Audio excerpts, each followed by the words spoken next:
سوال یہ تھا کہ اگر دجال حضور صلی اللہ علیہ وآلہ وسلم کے دور میں تھا تو اب کہاں ہے؟ محققین کا خیال ہے کہ دجال جس قوم کا نجات دہندہ ہے وہ اتنی پاورفل ہے کہ زمین کی ایسی چھان بین کر دے کہ جیسے فلٹر جو ہے وہ پانی کی کرتا ہے.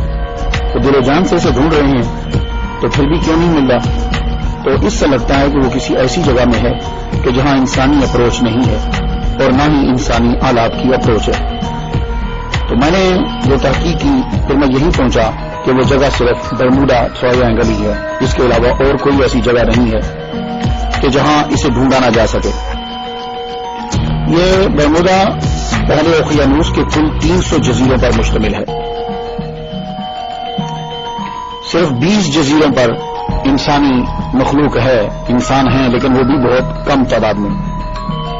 اور جو علاقہ خطرناک سمجھا جاتا ہے اسے برموڈا ٹرائنگل کہتے ہیں. برموڈا تکون جو ہے اس کا کل رقبہ 11,40,000 مربع کلومیٹر ہے. اس کا شمالی سرا جزائر برمودا، جنوب مشرقی سرا پورٹو ریکو، جنوب مغربی سرا اس کا میامی ہے، میامی فلوریڈا. آپ جانتے ہیں کہ فلوریڈا کا معنی کیا ہے؟ اس کا معنی ہے اس خدا کا شہر جس کا انتظار کیا جا رہا ہے. یہ جو جگہ ہے 1850 میں یہ برموڈا تکون اور اس کے قریب علاقے میں 50 سے زائد کشتیاں غائب ہو گئی. اکثر ڈوبے ہوئے بحری جہاز امریکی ریاست کے ماتحت تھے. پہلا بحری جہاز جو اس کے اندر ڈوبا 340 افراد لے کر وہ غائب ہو گیا اسی کے اندر. پھر اس کے کچھ عرصے بعد ایک آبدوز 1968 میں 1968 میں 99 افراد کو لے کر غائب ہو گئی اسی جگہ میں. 5 دسمبر 1945 کو تقریباً 2:10 میں امریکی ریاست فلوریڈا کی ایئر بیس سے 5 طیارے اڑے تھے. 4 بجے ایک طیارے کا پیغام آیا. پائلٹ بولتا ہے عجیب و غریب صورتحال کا سامنا ہے، میں زمین نہیں دیکھ پا رہا ہوں، میں اپنی جگہ کا تعین نہیں کر پا رہا، ہم فضا میں کہیں گم ہو گئے ہیں. ایئر بیس سے پیغام آتا ہے مغرب کی طرف اڑان جاری رکھو. پائلٹ کہتا ہے مجھے نہیں پتا چلا کہ مغربی سمت کہاں ہے. اور جب وہ یہ میسج پہنچا رہا تھا واپس، اس وقت سورج غروب ہونے کا ٹائم تھا، 4-5 کا ٹائم تھا، تو اس کو سورج دیکھ لینا چاہیے تھا. تو اگر نیویگیشن کام نہیں کر رہے تو سورج غروب ہونے کا وقت تھا، سورج دیکھ کر ہی سمت کا تعین کر لیتے، مگر پائلٹ تعین نہیں کر پائے. آخرکار رابطہ ٹوٹ گیا اور یہ 5 جہاز بھی یہاں کے یہی غائب ہو گئے. ان 5 طیاروں کو تلاش کرنے کے لیے 5 دسمبر شام 7:30 پر پھر ایک اور طیارہ بھیجا گیا. اس کا کام یہ ہوتا ہے کہ جو جہاز گم ہو جائے اس جہاز کو جا کے تلاش کرو، اور یہ جہاز جو ہے یہ پانی کے اندر بھی اتر جاتا ہے. باوجود اس بات کے کہ یہ مہارت تامہ رکھتا تھا، یہ جہاز جو تلاش کرنے گیا وہ بھی وہاں جا کر گم ہو گیا. میرے خیال کے مطابق یہی دجال کا ٹھکانا ہے. اس جگہ شیطانی طاقتوں کا مرکز ہے. ایسی مقناطیسی کشش برقی لہریں ہیں وہاں جو ہماری بجلی سے 1000 گنا طاقتور ہیں. اور مجھے یہ لگتا ہے کہ دجال جب آئے گا وہ اسی طاقت کا استعمال کرے گا. اور اس طاقت کو، جو طاقت برمودا ٹرائنگل کے اندر ہے، جو لہریں ہیں، ان پر اگر کنٹرول ہو جائے تو آج جو گاڑی آپ اپنے 1960 45 کے اوپر یا 59 پہ چلا رہے ہو، یہ گاڑی 10,000 گنا رفتار کے ساتھ تیز چلنے لگ جائے گی. اس کے سامنے پیٹرول کوئی چیز نہیں، گیس کوئی چیز نہیں، اس کے سامنے بجلی کوئی چیز نہیں. یہ اتنی پاورفل طاقت ہے کہ کوئی جہاز، بحری جہاز ہو، ہوائی جہاز ہو، کوئی بھی جائے، وہ اس کو لہریں اس کو توڑ مروڑ کر چیز کا نام و نشان مٹا کے رکھ دیتی ہے. تو ایک اور اشارہ مجھے ملتا ہے کہ دجال جو ہے وہ اسے برموڈا ٹرائنگل کے اندر ہی ہے. وہ کیسے؟ حضور صلی اللہ علیہ وآلہ وسلم کا فرمان عالیشان ہے کہ شیطان اپنا تخت جو ہے وہ سمندر کے اوپر لگاتا ہے. اور قرآن مجید میں ویسے دجال کا نام نہیں ہے، نہ اس کا ذکر ہے، لیکن یہ مسئلہ اتنا امپورٹنٹ ہے کہ حضور صلی اللہ علیہ وسلم نے اس کو بڑی ڈیٹیل کے ساتھ بیان کیا ہے. لیکن ایک اشارہ ملتا ہے کہ شیطان کا تخت کہاں ہے، وہ اپنا تخت کہاں لگاتا ہے. انہ یراکم هو وقبیلہ من حیث لا ترونہ، یہ ایسی جگہ پہ اپنا تخت لگاتا ہے کہ جہاں سے تم نہیں دیکھ سکتے. تو یہ بھی ہم تو آج کل کے دور کے اندر تو آپ سمندر میں دیکھ سکتے ہو، صرف برمودا ٹرائنگل واحد جگہ ہے جہاں تم نہیں دیکھ سکتے. تو پتہ چلا کہ شیطان جو ہے، اور شیطان کا سب سے زہریلا تیر جو ہے وہ دجال ہے. کارآمد اور زہریلا تیر جو ہے، تو معلوم یہ ہوا. اور ان لہروں کو کیوں پیدا کیا گیا؟ برمودا ٹرائنگل کے اندر اتنی پاورفل طاقت کیوں ہے؟ وہ وجہ یہ ہے کہ دجال کو وہاں چھپانا ہے، ادروائز تو نکال لائیں گے، ڈھونڈ لیں گے اسے. تو یہی. لیکن ایک اور میں ریسرچ کرتے کرتے ایک بات مجھے معلوم ہوئی کہ 2 ڈاکٹر کہتے ہیں کہ ڈاکٹر جیمس اور ڈاکٹر موریس جیسوب لیکن ये दो डॉक्टर जो थे इन्होंने बर्मुदा ट्रायंगल के बारे में कुछ जान लिया था। अब पता नहीं बाद में ये मार दिए गए या क्या हुआ, लेकिन खबर ये फैला दी गई कि इन लोगों ने, दोनों डॉक्टरों ने जो है वो खुदकुशी कर ली थी। क्या मसला है? मैं तो ये कहता हूं कि अल्लाह ताला ने दज्जाल को शैतानी समुंदर और शैतानी जज़ायर में मकनातीसी कशिश पैदा करके आम इंसानों से मख्फी रखा है।